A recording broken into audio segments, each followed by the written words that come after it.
Well, hello, it's me, Cheryl, and I know you care about your relationship because you're listening to the Sex, Love, and Elephants podcast and the Is Love Dead series. So here's what I want you to do. Listening is great, my loves, but I want you to take action. In May and again in September, I'm going to be teaching an exclusive free 3-hour Zoom workshop for you and your partner. So click below, get on the wait list, and that way you'll be sure to get the Zoom link and the workbook. We're going to work on the 3 keys to passion, my signature teaching. What's going well and what's not going well in your connection and communication, in your fun, the thrill, the dating, and in or out of the bedroom. Make sure you join the waitlist. And if you want to rate yourself right now on how you're doing on those 3 key areas of relationship, take my passion quiz. It takes under 10 minutes and it will show you where you're strong, where you're weak, and what you should start doing about it. Can't wait to work with you. I'll see you soon. Breaking news. Is long-term love dead? Divorce, affairs, boredom, and no passion. Couples are losing hope. My husband never romances me anymore. I'm so lonely. We used to have a great sex life. Now she always says she's too tired. Experts state 30 to 40% of couples never make love. Only 9% say they are still excited about their partner, and 90% say they have ugly arguments. I want to fix us, but I don't know how. I lay in bed at night thinking, is this it? This just in. Dr. Cheryl Fraser says passion can last a lifetime. It just needs a little help. Hi, I'm Dr. Cheryl, and it's true that it sure looks like long-term love is dead, but I'm here in this special podcast series to help you bring your dying relationship back to life. Let's get going right now.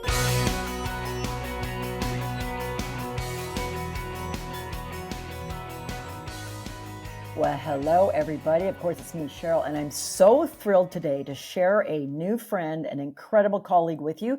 My guest today on the podcast is Bruce Muzik, who is an incredible couples coach, the couples whisperer, as some people call him. So I'm the passion coach, and he's the couples whisperer. Can you imagine how much fun we had meeting? We met recently at an event we were both teaching at for the wonderful, incomparable Jack Canfield of Chicken Soup for the Soul. We hit it off right away, and we found our work is so compatible and so complementary. So it's an absolute delight today. You're going to hear Bruce talk about the types of attachment styles that screw us up, the 3 phases of relationship. And in Dr. Cheryl's Sex, Love, and Elephants language, that's the 3 sides to passion, particularly focusing on the intimacy side, connection, communication, etc. You can find Bruce at Love at First Fight, as in pow pow, Love at First Fight. And you can read more about him below, but here we go. We're going to kick it off with my friend and esteemed colleague talking about, is long-term love dead? And some of the reasons we don't make it through the middle phase and we end up broken up when we probably could have done, as I like to say, create love that lasts a lifetime, one breath at a time with the person we're already with. Let's kick it off. Cheryl and Bruce, hang on to your hats.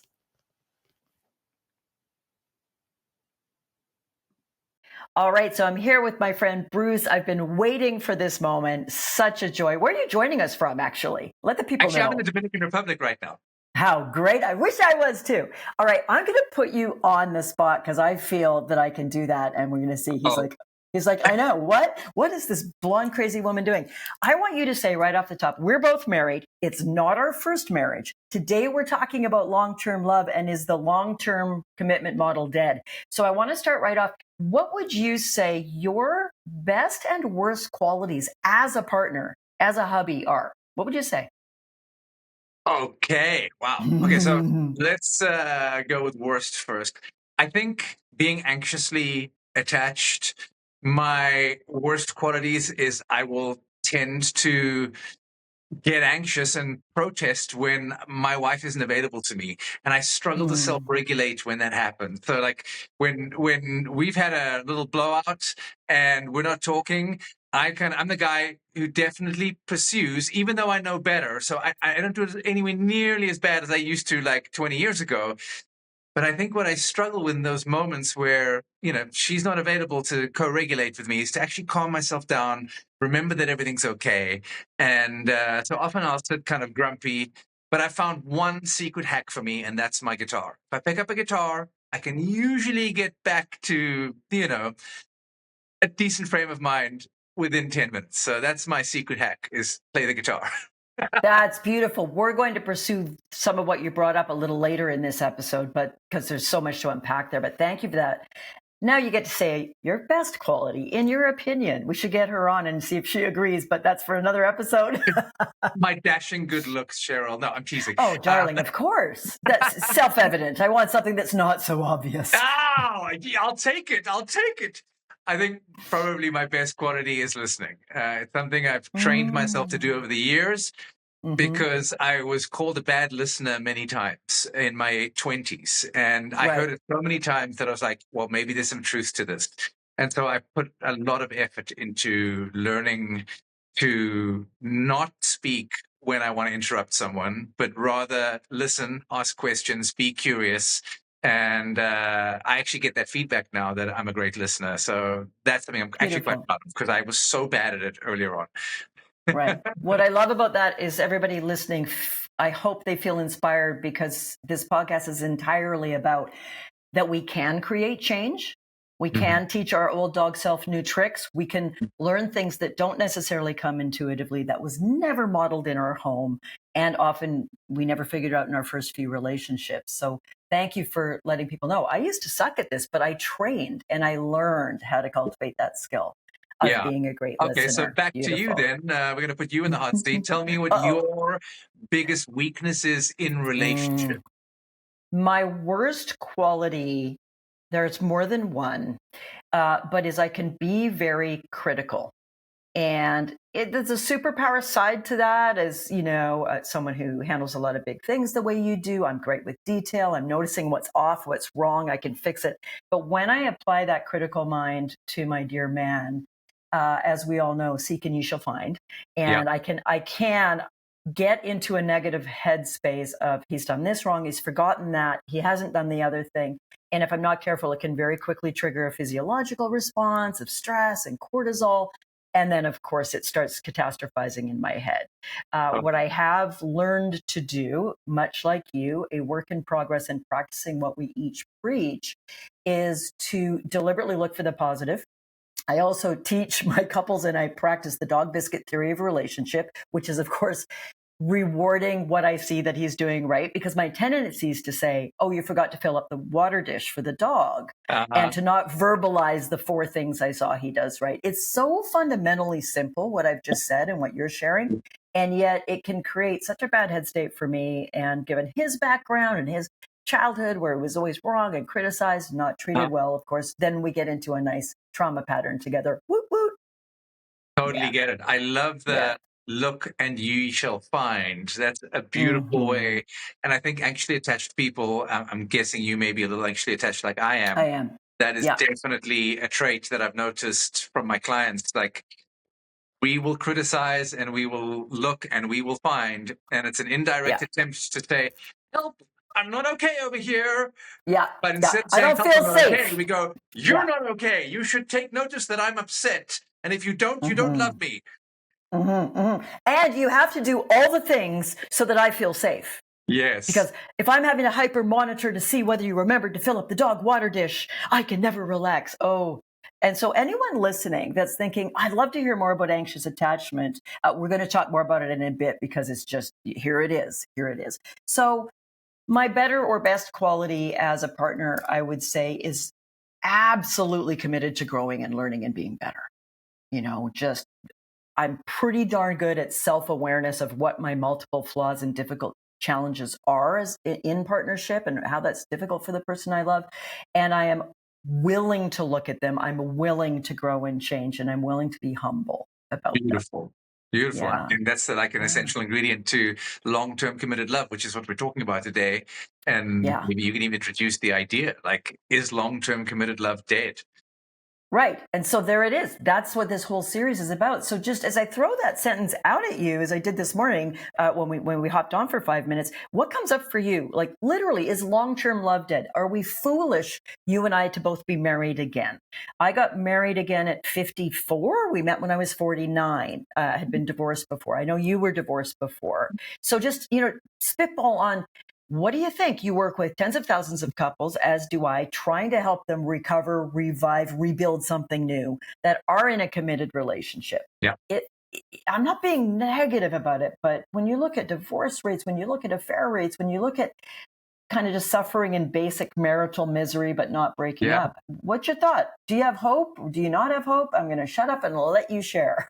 I mean, I don't have hope and I do have hope. I don't have hope in that I think I can't even answer the question, is long-term committed love dead? Because I don't think it's ever something that has been alive. In my world, long-term committed love is a journey we go on.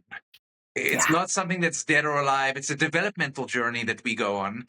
And because it's a developmental journey, meaning we go through stages of development, when it feels like it's dead, it's usually because we're stuck at a stage of development in our relationship. Bingo.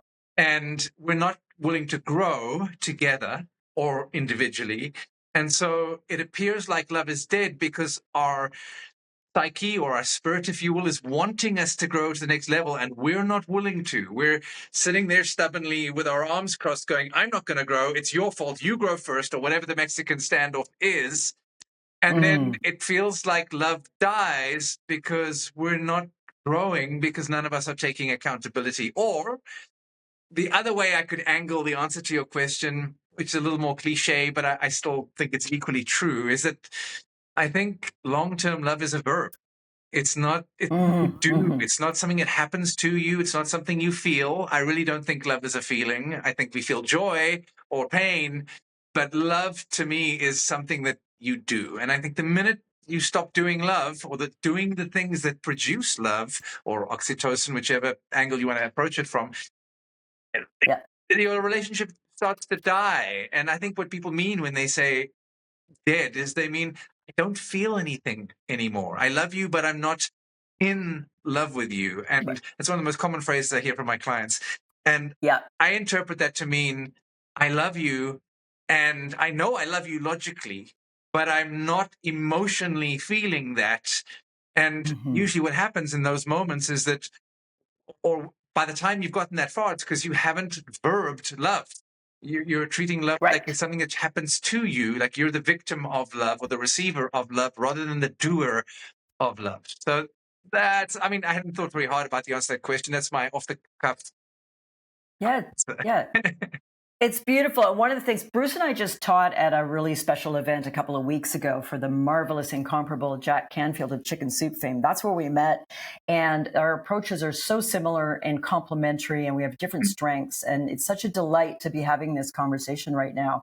The phrase I use with the couples in my program is make lover a verb and be a lover. Exactly what you're saying. Yeah. And the title of my program is Become Passion, which maybe sounds a bit kitschy and kind of funny and cute, but it's very deliberate. And right through, I'm always saying you've got to become the passion you seek. You've got to be the partner. Again, things that are eminently well known by you.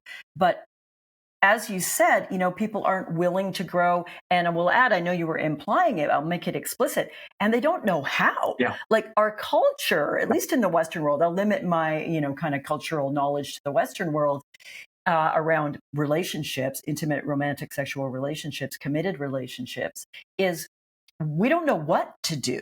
Right. So it's, I love you, but I'm not in love with you. And I don't know what the hell to do about it. And when they work with someone like you, when they work with someone like me, what I see is, and I want to hear your perspective on this, I just see the relief to have information and a model that they can apply. Just briefly for listeners, Bruce briefly saw my model when I gave a talk, but the model I use the passion triangle.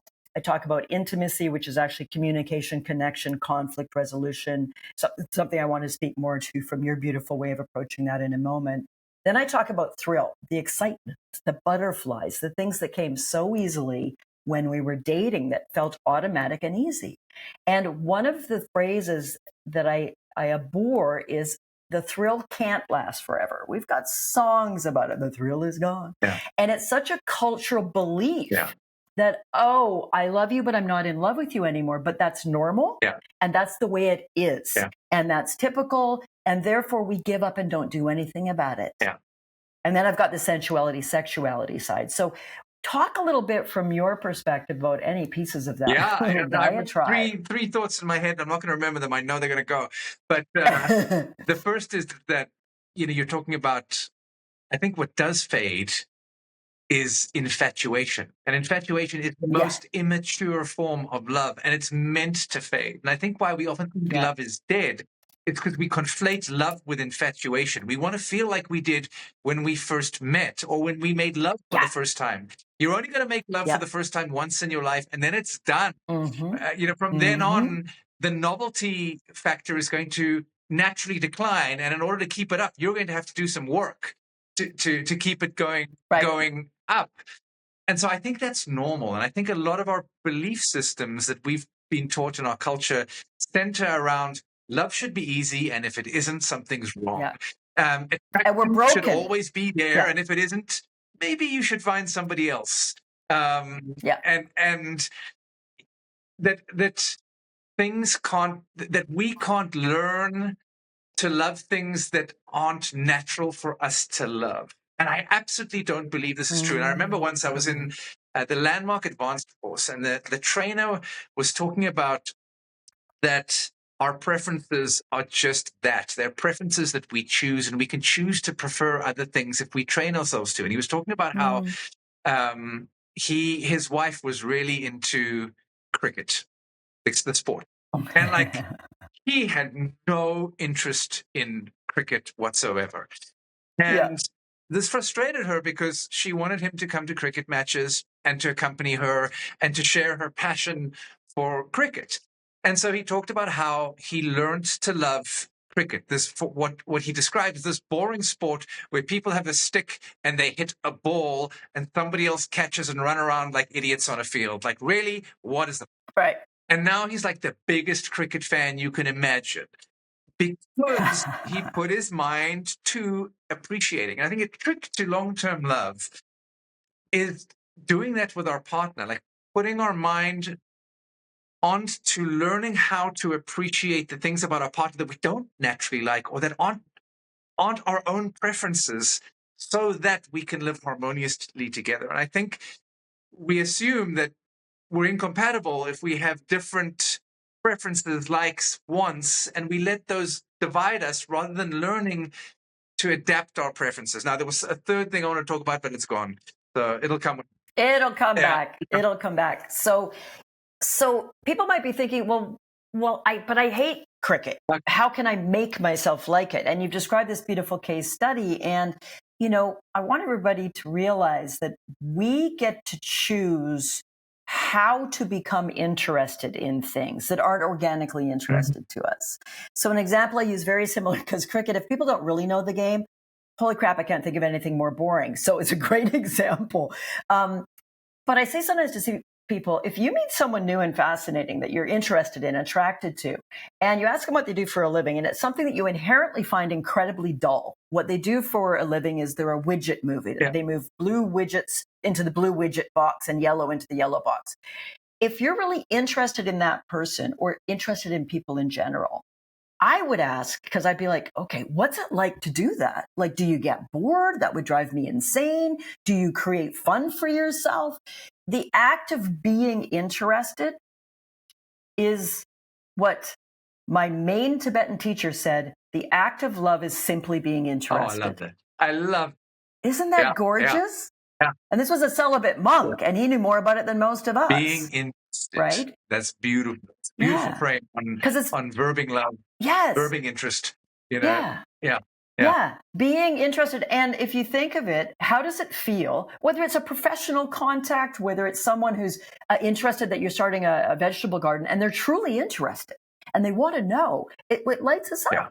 We engage. Yeah. So you mentioned that the killer word, the C word, complacency, right? Novelty is hot. I love that you introduced the word infatuation. It's not one I've been utilizing, and it's the perfect word for what I call the thrill factor. Yeah. And how do we recreate it when we can't make it brand new? I mean, you can role play and meet at a bar and pretend you don't know each other, which can be quite fun, but you're probably not going to do that 24/7. So what are some of the ways you assist couples to create or recreate a sense of interest or novelty or whatever words you want to use? I don't.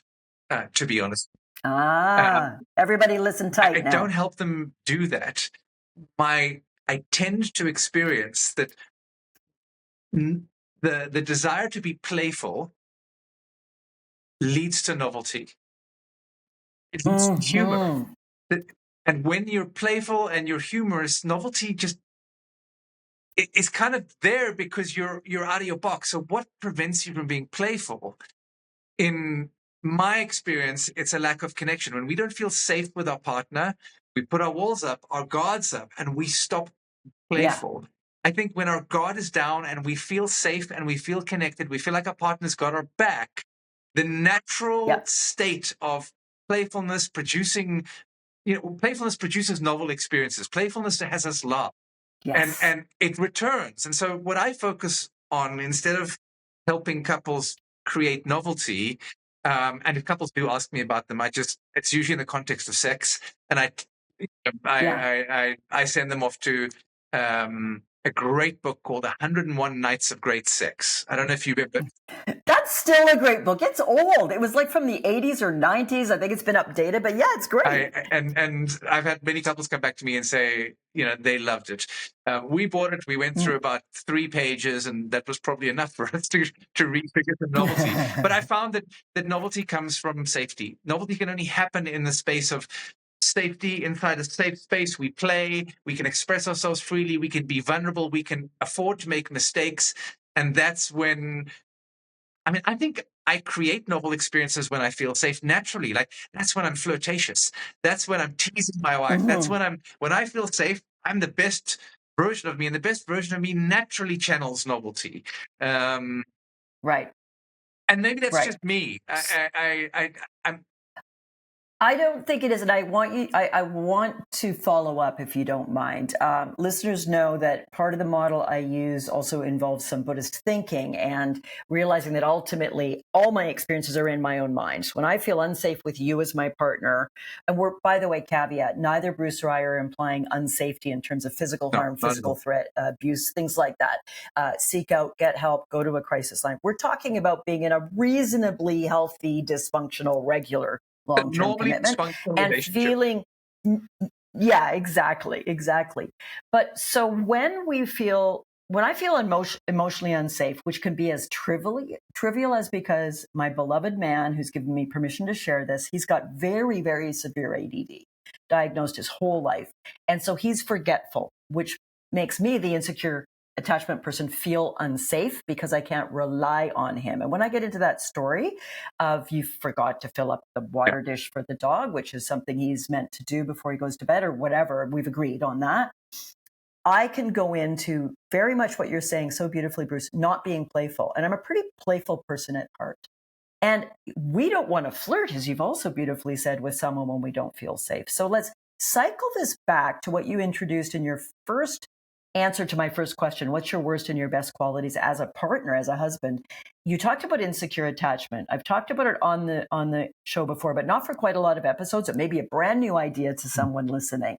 So everything you're saying links so beautifully. Insecure attachment, not feeling safe, not playing. If you want to kind of, download some of your wisdom and your point of view on those things. Okay, I'm scrambling in my head to condense this for the sake of time to 3 minutes or less.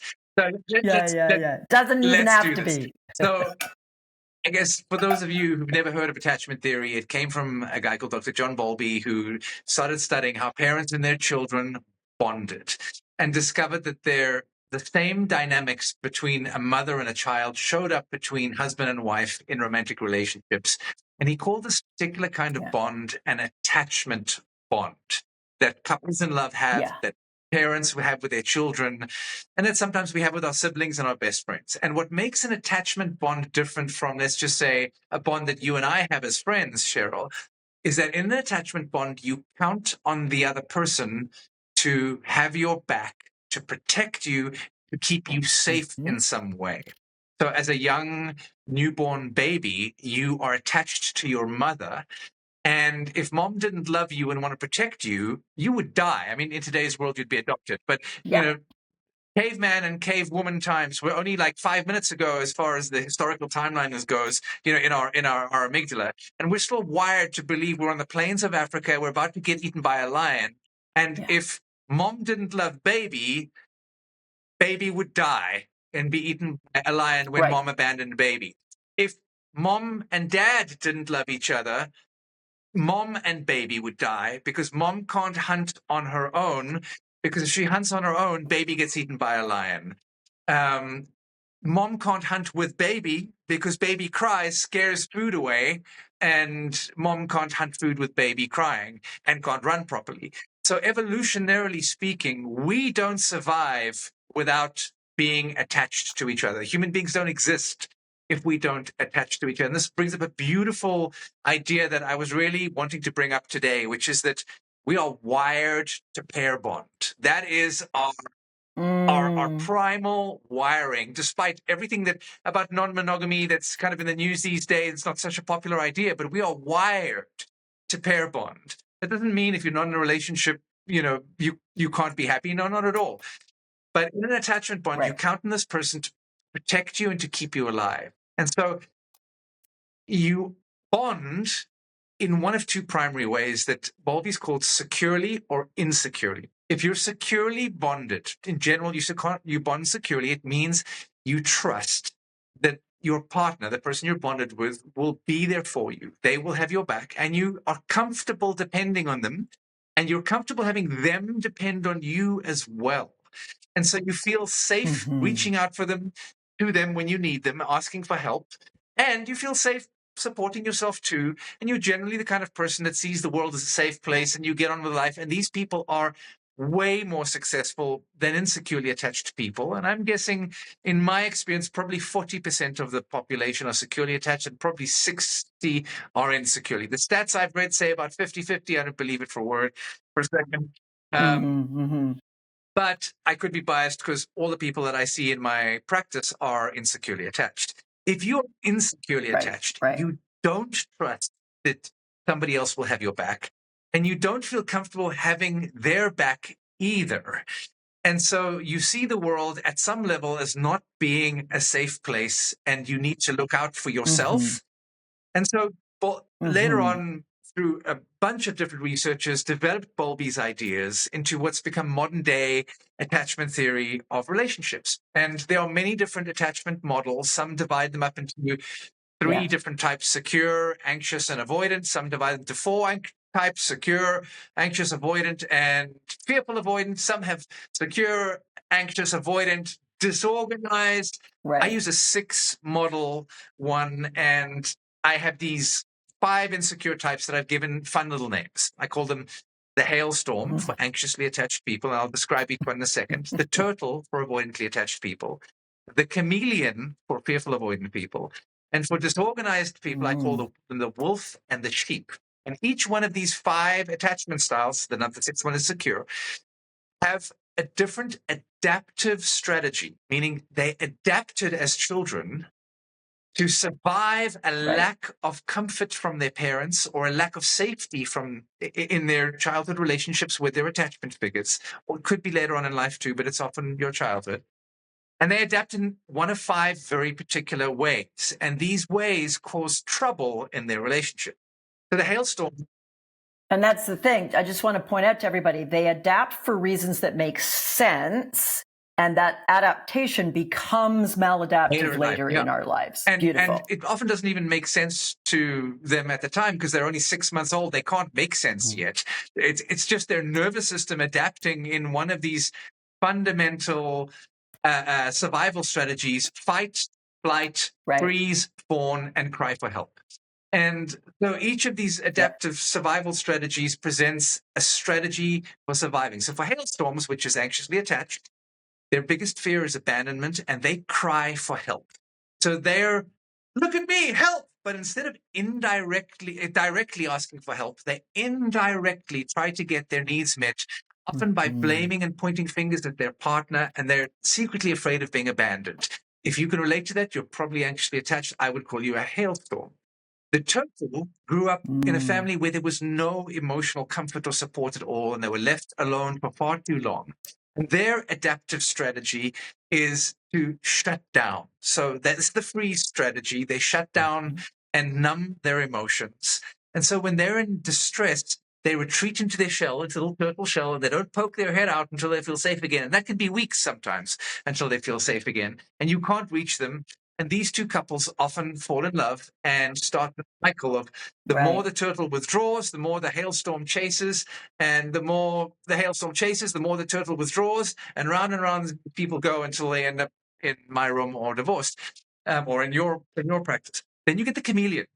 The chameleon uses the fawn strategy. So fawn, like fight, flight, freeze, fawn. Fawn is to try and please the person that you're afraid of in order to have them not hurt you.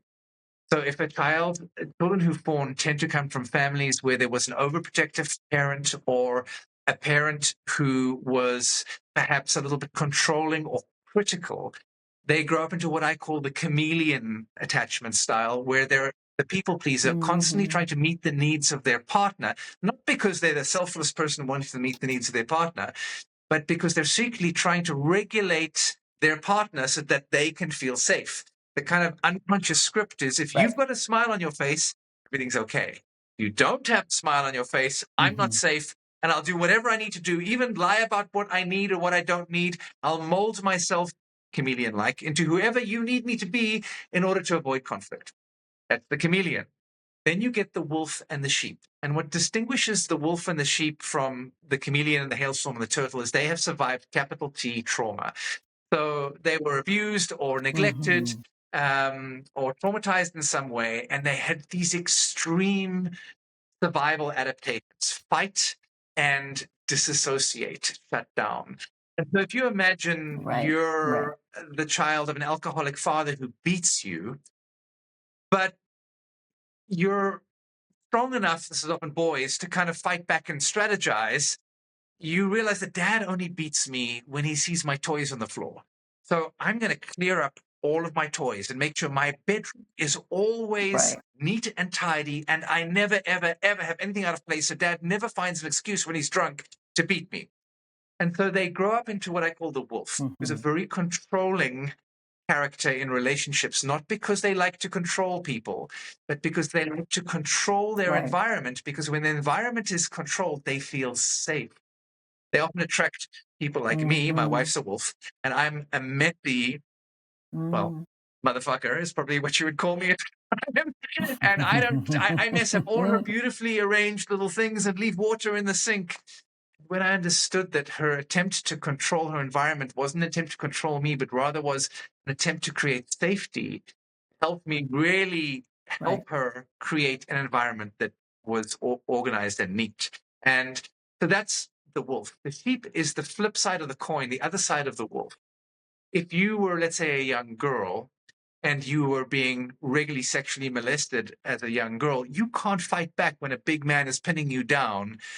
You can't control your environment to prevent the abuse from happening. The only option you have is to disassociate, to almost leave your body so you don't get to experience the absolute terror of going through this horrendously traumatic experience. And so sheep tend to grow up into adults who can survive abuse in their romantic relationships as adults. They stay much longer than they should, and they often attract abusive partners and don't leave. And this is the woman in the movies that we've all seen that stays when she's being beaten by her husband every day and doesn't leave him. Why?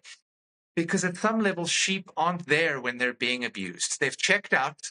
They wake up the next morning and they're not present to the emotional impact of having been beaten or raped or abused the day before. And so it's just another day, and their mind becomes very good at forgetting because they've disassociated.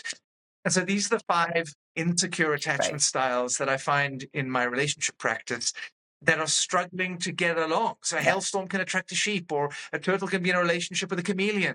They all have different combinations of troubles that they get into as the chameleon's trying to please and the sheep's trying to disassociate. They love each other. They want to be together, but they keep self-destructing. Okay, that was longer than 3 minutes. That's attachment. That was great. I mean, I talk about attachment reasonably often, but I really applaud how you've broken those down and the names and the way you're teaching them. That's beautiful work. And again, this is implied, but I'm going to make it explicit for all the listeners. we're not saying that anybody does any of this consciously. Like, it's not like you sit down in the morning with a pad and pen and go, be really distant if you notice something you're upset about in your environment. Yeah. And Bruce knows this is deeply and well, but just to make it really clear to everybody, these are unconscious programs from the past that are playing out without our knowledge or permission a lot of the time, and leads to those awful moments where it's either a big fight or a subtle silent treatment where you cascade into anxiety and panic, and it feels like you're going to die. Your partner may be similar or different, and the two of you are like, how the fuck did this happen? Like, what is happening? So give yourself a break as you're self-diagnosing yourself probably accurately right now in Bruce's beautiful way of teaching this, to which you are, that it's not your fault. You didn't deliberately create it, and you now have some knowledge and agency to begin the usually tricky and difficult road of gradually retraining those tendencies, noticing them, knowing what they are, because knowledge is not power. I don't like the phrase knowledge is power. Knowledge is knowledge, and it can lead to power. The power is in the application of the knowledge and creating actions to change. So more you might want to say about that. If we've got someone to whom this is brand new, what do you want to say knowledge to them? applied turns into wisdom. I love that. Yes, your attachment style is not a curse. It can be healed. The challenge is it's, in my experience, almost impossible to heal on your own.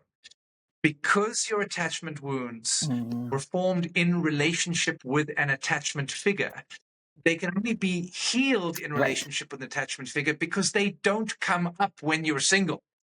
When you're single, those wounds don't get triggered. They only come up when you're in a romantic relationship that is beyond its power struggle stage. Beyond its romance stage, usually. And we can talk about those 3 stages.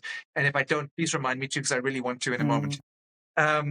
When we get into a romantic relationship and the honeymoon's over and the oxytocin stops being released in our brain, we wake up to who our partner really is. Those rose-tinted glasses gets knocked off our face, and that's when these patterns show up. So it's really hard to heal on your own. You can go to therapy, and if you have a great therapist who can form an attachment bond with you, they can help model secure attachment. But in my experience, the best way to heal secure attachment is with your partner. Together, the two of you, through education and practice, helping each other, supporting each other heal. And I love this because this idea was first popularized by Harville Hendricks, one of my favorite relationship researchers over the years. And he and his wife discovered that the way to really support a couple healing and transforming their marriage was to have each one take responsibility for meeting the other's unmet needs.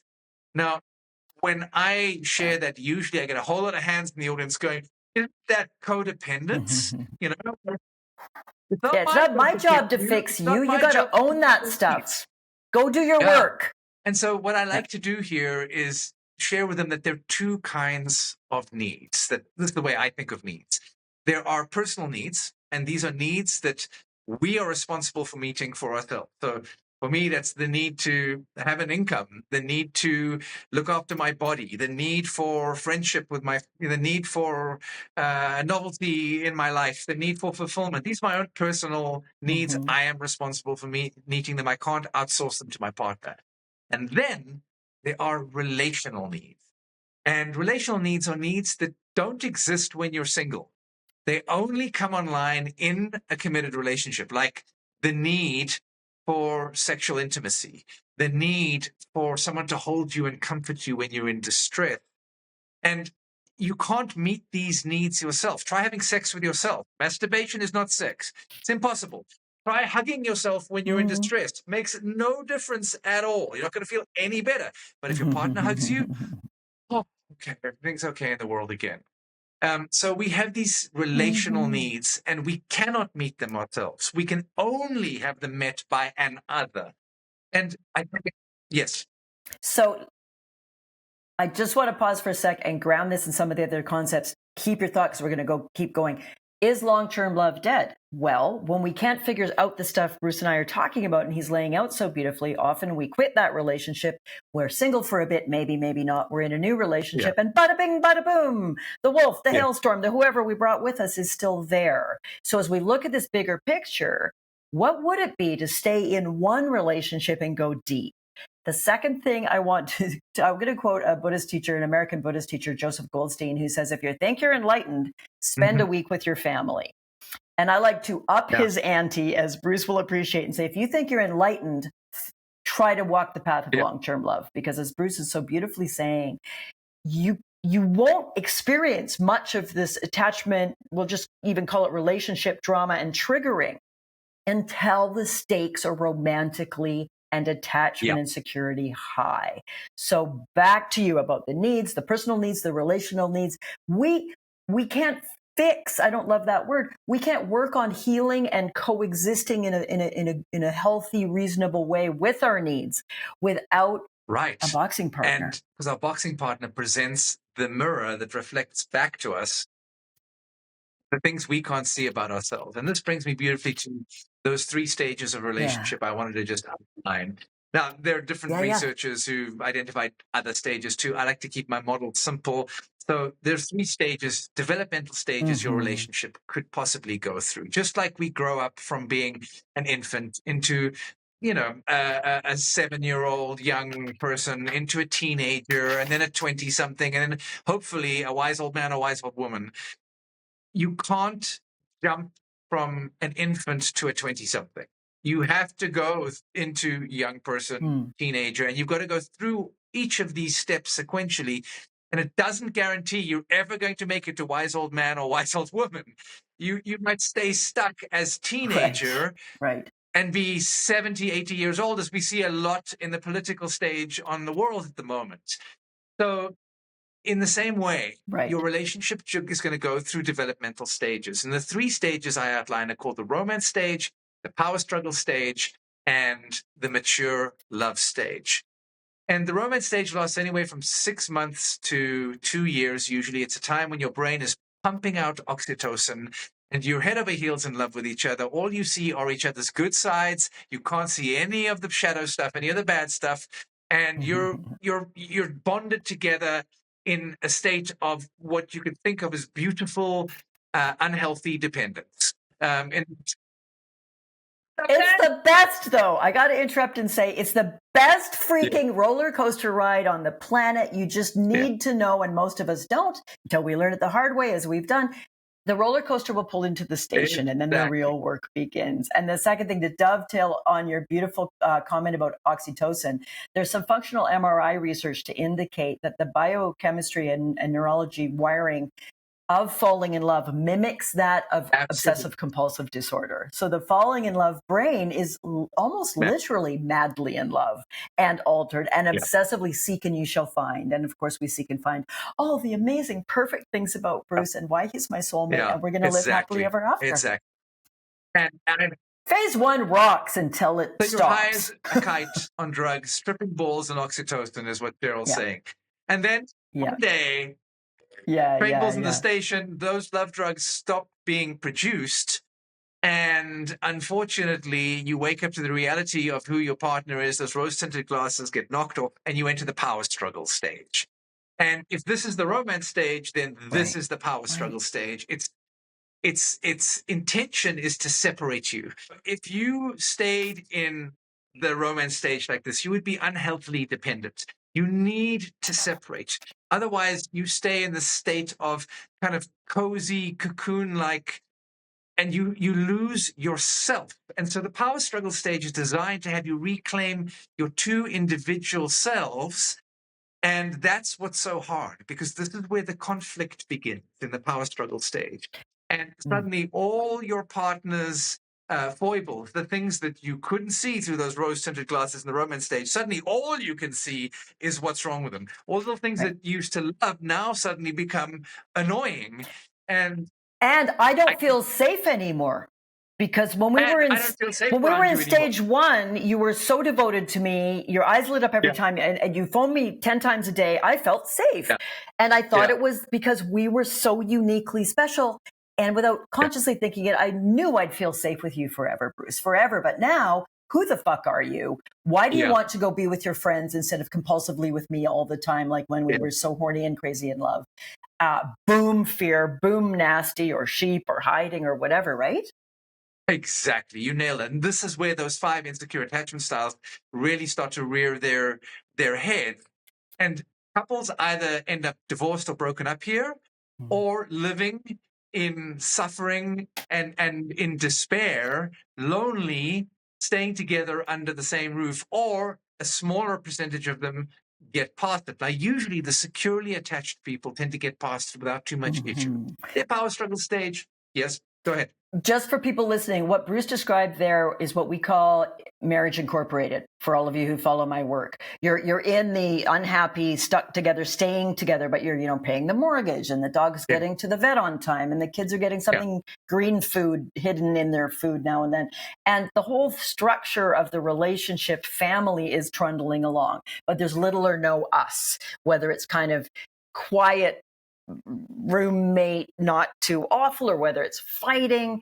But what Bruce said so beautifully, I want to ground it in that concept that's familiar to a lot of people listening, like, oh shit, yeah, that's the marriage incorporated, but there's not us. That's called the power struggle stage. Yeah. And it destroys relationships and tears people apart. And this is why long-term love is dead, if you believe that.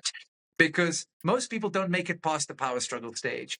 So they end up breaking up, go into their next relationship, get into the romance stage for 2 years, hit the power struggle stage, go, hell no, not this again, break up again, starting with another person, the romance stage, hit the power struggle stage, oh, hell no, not another, long-term love is dead, let's just do non-monogamy or something else. Yeah, serial monogamy. Yeah, I'm with someone for 1 to 5 years, and then it's hard, and the patterns that I don't even understand, and why I'm acting this way, and why you're such a dank now.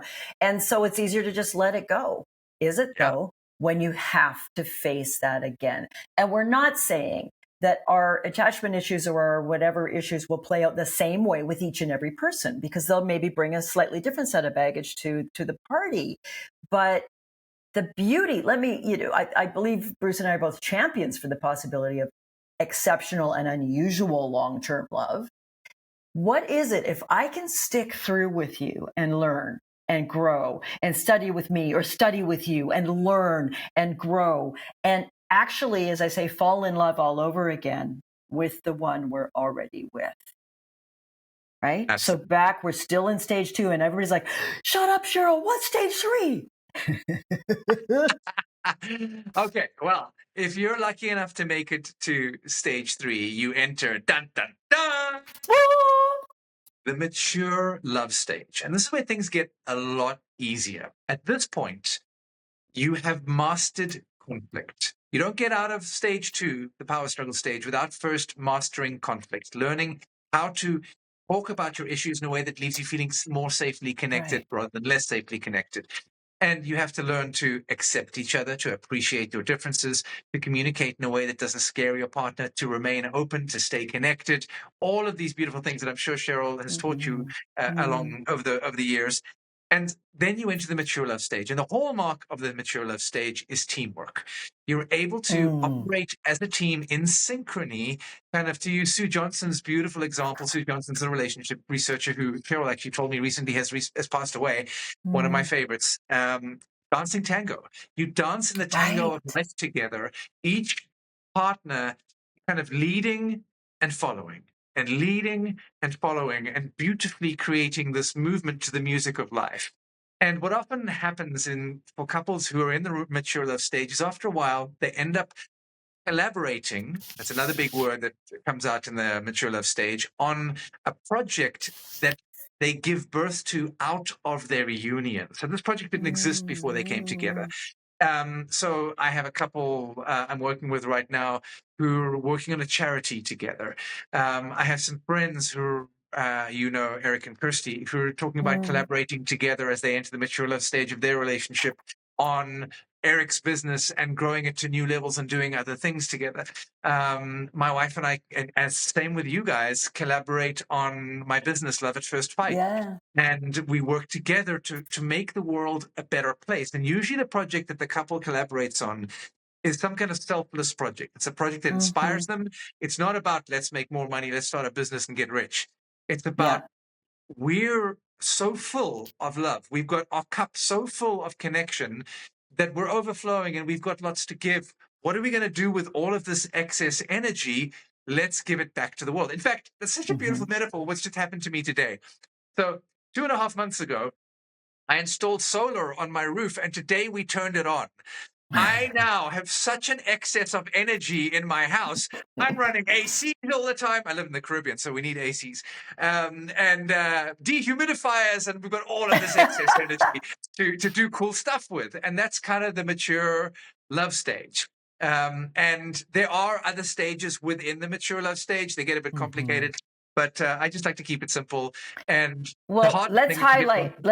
Let's sort of interrupt. I want to highlight for everybody: teamwork, collaboration, mature, and I know Bruce agrees. Those might sound a bit boring. They're effing not, but mature love doesn't sound nearly as fun as the fucking roller coaster.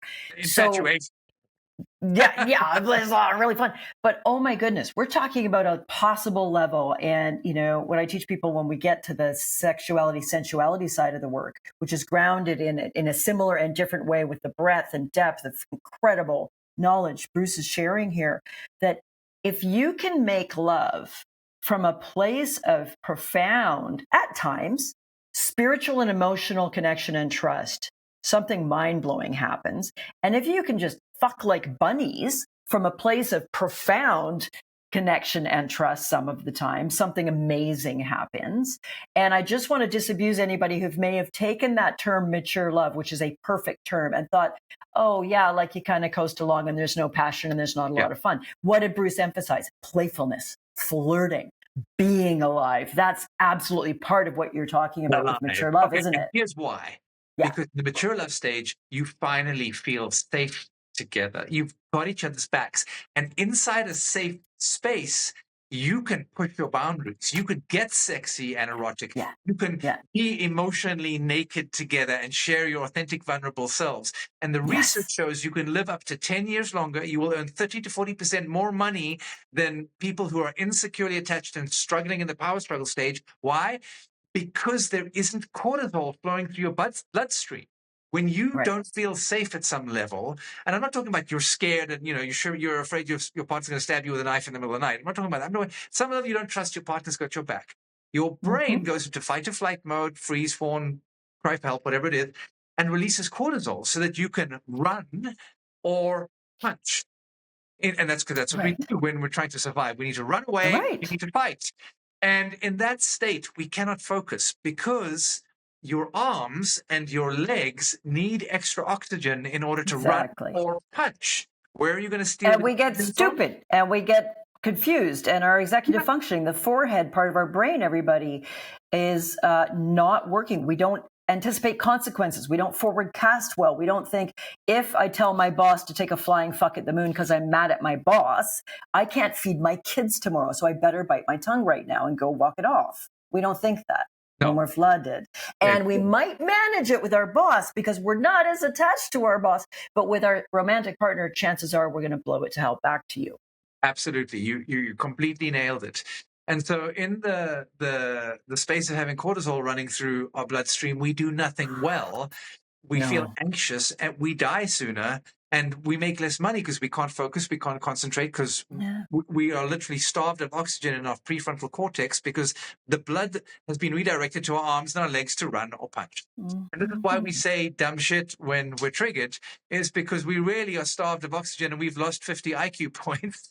No kidding. And for real, everybody. I mean, we're laughing together here, but for real, we're stupid. We're blind.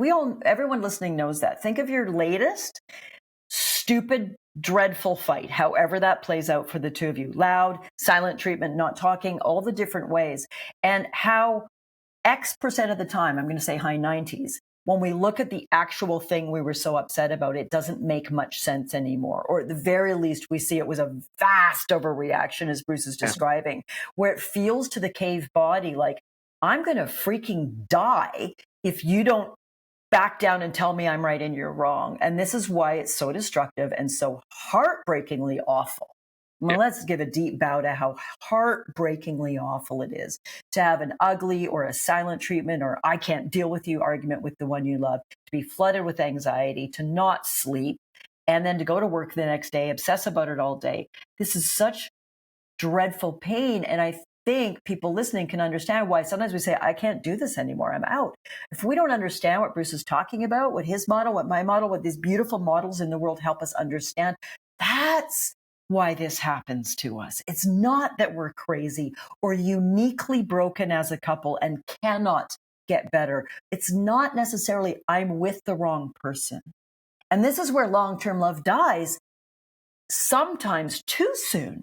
And that's why Bruce and I are out here and in the world trying to get these messages out to as many ears as we can, as many hearts as we can, to say long-term love is a skill. These skills can be learned, the knowledge can be gained, and we can learn methods and techniques and actions to help us do what you began with in the beginning when you talked about so beautifully that you were a crap listener and you got a lot of feedback about that in your 20s.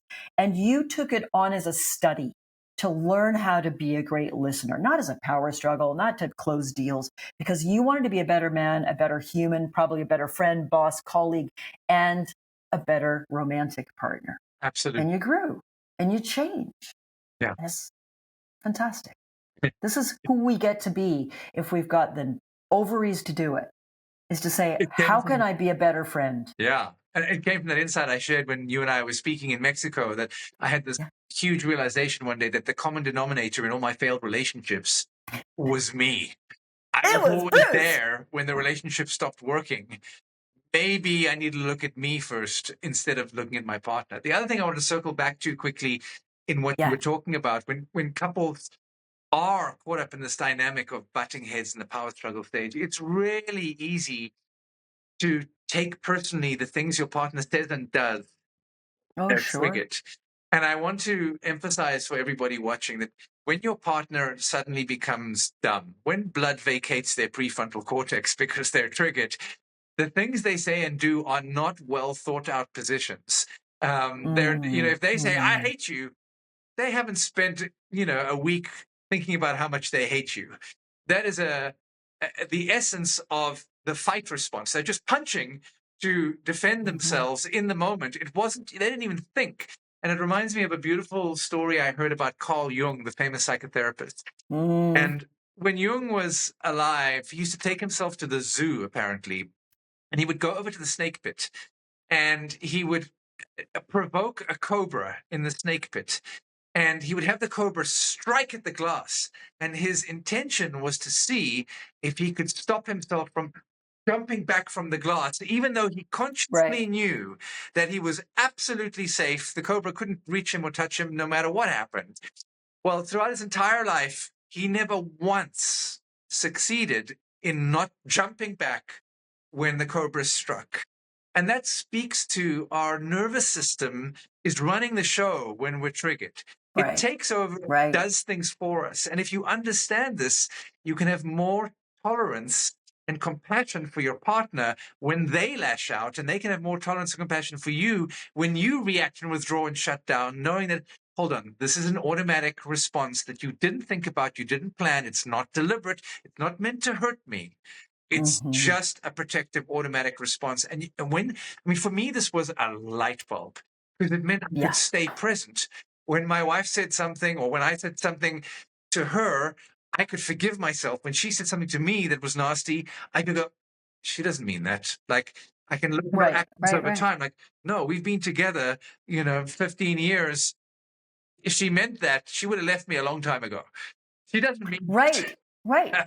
And it's so, if people are going to choose to split up, or one person, it only takes one to choose to split up or divorce. If it's in the heat of a flooded argument, it's not a great idea. No. But if on sober second thought and contemplation and looking at the history and where one is at and saying, for me, I don't want to invest more time and energy in this. I won't speak for Bruce. I expect he feels the same. We'll hear in a moment. But I, Cheryl, have no religious, moral, psychological, ethical, or any other issues with divorce or breaking up. Yeah. It can sometimes be a wise and loving decision. but I see too many couples or individuals who regret that they didn't try harder and have tools and have knowledge. One of the couples that took my program, Karen and Howard, he asked for a divorce after 32 years of marriage, right out of the blue. She was absolutely gobsmacked. She said, I cried for 2 days, and then I went to him and said, we deserve more than this. I don't want to give you a divorce. Will you give us 6 months? He's like, but I'm entirely done. But based on our 32 years and basic decency, I will, I'm still moving out, but we can stay in contact. Fast forward, they did a bit of work with someone. Fast forward, they found my Become Passion program. They did that program. And Howard said, I just didn't know anything until I was taught it. Yeah. Right? He didn't know about the importance of communicating deeply your hopes and dreams. He said, I realized I communicated great at work. He was a PhD chemist, high level job, had to communicate with teams all the time. I never really communicated with my wife. I didn't understand, nor did she, and on and on and on. His primary reason he wanted a divorce is they hadn't had sex in years, which is super, super common. 30 to 40% of long-term couples not making love at all. We talk about that a lot here on this podcast. And he realized he needed to do what I call the intimacy and the thrill work, which is beautifully what you're talking about in similar different language today, to even get to where he understood why the sex was non-existent. Long-term love is in trouble, maybe more than it's ever been. I'm talking to younger generations a little bit just in my personal world, and I'm going to bring folks of different generations, their 20s and 30s and so on. And they're talking about how people don't want to commit. People just say long-term love doesn't have any value to it. And I hope they can listen to us to, one old fart, and you're not quite as old of a fart as me, I don't think, and say, but wait a minute, what would it be? What would it be to seek depth? Yeah. What would it be to go through stages? What could maybe be experienced on the other side of stage 2? And not have it be, and I don't want to be disparaging of something that can be quite lovely, but it's not what I seek, which is, two old people in the rockers on the deck, which I also hope to be, who read the paper next to each other and smile at each other. That's really beautiful. I also want that to have some ridiculous dancing in the kitchen. Still have a sexual life like couples in their 70s and 80s and 90s still are, those that make it a priority. And mature love. Again, I don't love that word. It's used a lot in the literature, not just in how Bruce beautifully uses it. But I, again, want to disabuse people of the notion that means boring. Yeah. Because I know. Maybe I should call it the inspired boring. Love stage. That's probably better than the mature love stage. Make the change. Make the change. Because it's not boring. No, it's not. I mean, for me, that's where all the fun really begins, because then you're not wasting so much time and energy in just dealing with the same old shit every day. You're actually and being miserable, and you can collaborate and go in the same direction together, instead of one person going this direction, the other one going that direction, the two of you trying to drag each other around the whole time. It's like it's like the way I think about the power struggle stage is, you're in a 3-legged race, but you haven't learned to synchronize your steps yet. So every third step, you fall on your face and eat sand. And the mature love stage is you've learned to synchronize your steps, and now you can fly. Yes. Anyway. Beautiful. Oh, my goodness. How inspiring the inspired love stage is. I love it. Thank you for that. I'll take it. And use it. So what a delight. I'm sure I'll be issuing an invitation to come on again in the future, because we've barely touched on our mutual passions for helping longer term couples in trouble make changes, get this knowledge, get this information, teach it to their kids. What better gift to your kids than to model conflict is okay. Yep. What we do with it matters. Emotions aren't terrible. We can have them. We can be angry. We can be anxious. We can be triggered. This is okay. It's what we do with it that matters. And you know what? Mom and dad, or mom and mom, or dad and dad, or however you love, and whoever you love, you're my people. Please be here. We love all love at Sex, Love, and Elephants. All love. And whoever you love, however you love, that's what your kids can see. They can see, oh, gross, mom and dad, mom and mom, they kiss all the time. Blah, I'm so embarrassed. It's like, Suck it up, princess. This is part of what love Yeah, is. exactly. And I think it's a beautiful place to tie a bow around this.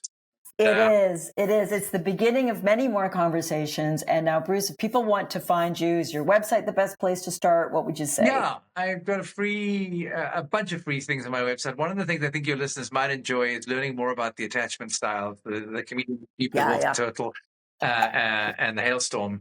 And so I have a free course called Love Unlocked, and you can go to Love at First Fight with an F, loveatfirstfight.com, and just go put your email there, and you'll get my Love Unlocked course, and you'll receive an email every day for 5 days, each one with a short little video that will teach you powerful distinction to help take your relationship to the next stage. Beautiful, beautiful. That's all what we're about here. Growth and change. Love at first fight, as in a boxing fight, not sight as in eyeballs. Loveatfirstfight.com. And thank you. I have a final question for you, and then I'm going to do my love bite, which is how we end each episode. Final question. If there was one thing only you could say to any couple, what would you say? Anything that isn't love is just a misunderstanding. Anything that isn't love is just a misunderstanding.